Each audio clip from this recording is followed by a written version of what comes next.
जिसमें वो बोल रहा है कि हिंदुस्तान के मुसलमानों,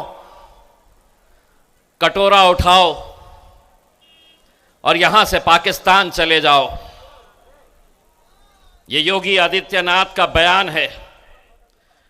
काम की बात करने से पहले योगी, पहले तेरा हिसाब चुकाता करता हूं।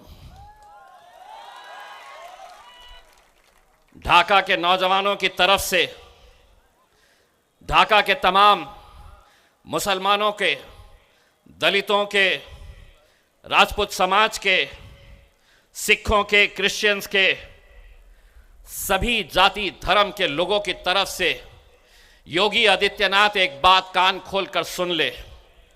ये मुल्क जितना हिंदुओं का है, ये मुल्क जितना दलितों का है, ये मुल्क जितना राजपूतों का है, जितना सिखों का है, उतना ही मुसलमानों का है। और तुझे जो भाषा समझ में आती है उस भाषा में अब सुन, और तुम भी सुनो।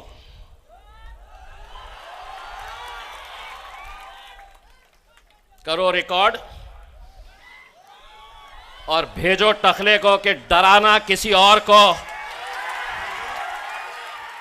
अगर जबान तेरे मुंह में है तो जबान हमारे मुंह में भी है।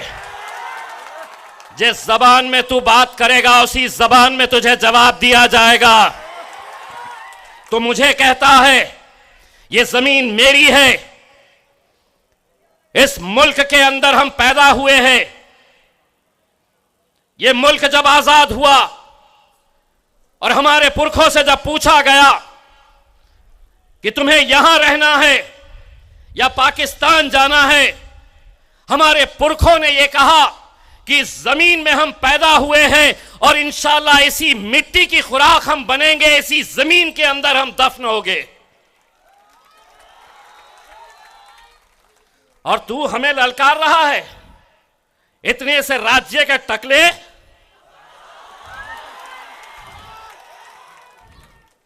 पाकिस्तान चले जाओ, मैं आधा कहूंगा आधा तुमने कहना। ए योगी, ये मुल्क तेरे, ये मुल्क तेरे। आधा मेरे ऊपर करो, आधा उधर करो।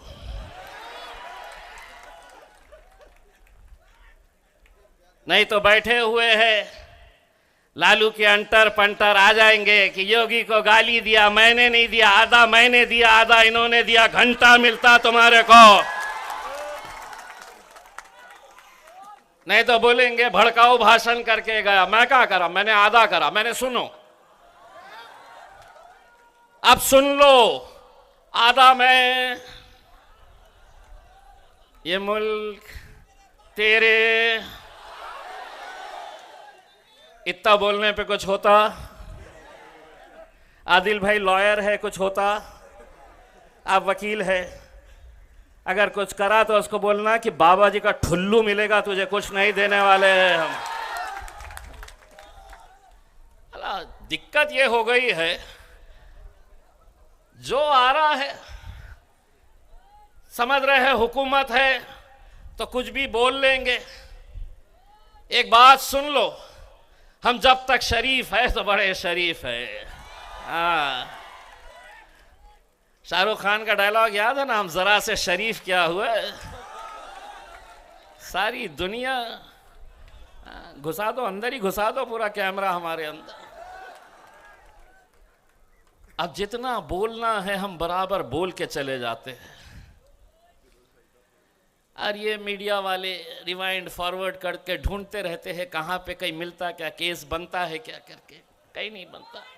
हमको समझ में आ गया है और हमने इनके साथ एक ऐसा रिश्ता बना दिया है, ऐसा रिश्ता बनाया है, अगर हम यहाँ पे गूंगे बनकर भी अगर खड़े रहे, हम उनको सिर्फ इशारा करें, करके बताओ, समझ में आ गया उनको कि 25 तारीख के दिन उनको सिर्फ पतंग के ऊपर मोहर लगाने की है करके। और उन्होंने न सिर्फ एमपी का इलेक्शन जीता है, बल्कि जिस फॉर्मूले पर हम लोग यहाँ आज काम कर रहे हैं वहां 22% मुस्लिम आबादी है। जो नादान ये कहते हैं कि MIM सिर्फ मुसलमानों की पार्टी है, उनकी आंखों की पट्टी खोलने वाला सर साहब के दरमियान में आया है। औरंगाबाद में जहां 200 बरस से वहां पर फिरका परस्त जमातों के लोग जीतते थे, और वहां पर जब इंसाफ की आवाज लगाई भाई जनाबे इम्तियाज जलील साहब ने, तो हिंदू और मुसलमानों ने सबको उसका नेता समझा और जिताया। और अब की बार हम लोग देख के आए हैं कि जितने वोटों से जीते हैं इंशाअल्लाह उनसे ज़्यादा वोटों से अब की बार भी जीतेंगे। ये है MIM का पैगाम। अब आपके सामने में हमारे और आपके लीडर जनाबे इम्तियाज जलील साहब।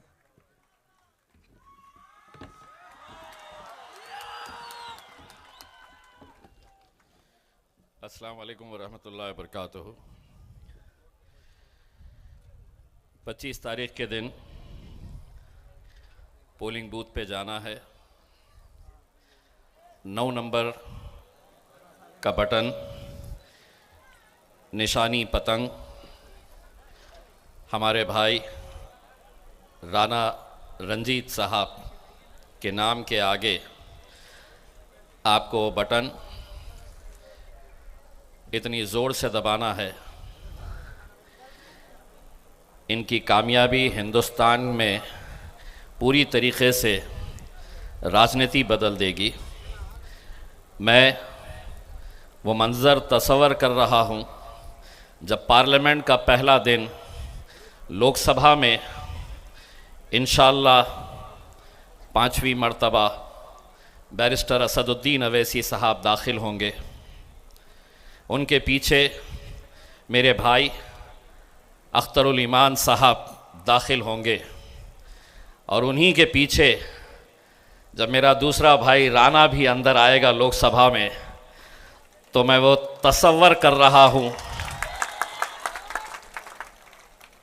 कि मोदी और अमित शाह के चेहरे उस वक्त कैसे हो गए, और ये आपस में पूछ लेंगे अरे बाप रे ये कहाँ से आ गया है, और वो भी मजलिस के तरफ से। भाइयों, मैं महाराष्ट्र से चलकर आया हूँ, आप लोगों को सलाम करने के लिए आया हूँ, क्योंकि महाराष्ट्र की राजधानी मुंबई, लोग समझेंगे कि वहाँ पर भाजपा की हुकूमत है, कोई कहेगा कि वहाँ पर शिवसेना की हुकूमत है। बम्बई अगर सही मायनों में कोई चलाता है तो वो मेरा बिहार का नौजवान चलाता है। इसीलिए जब आपके बारे में ये कहा जाता है, हिंदुस्तान के मुसलमानों के बारे में ये कहा जाता है, सुबह आते वक्त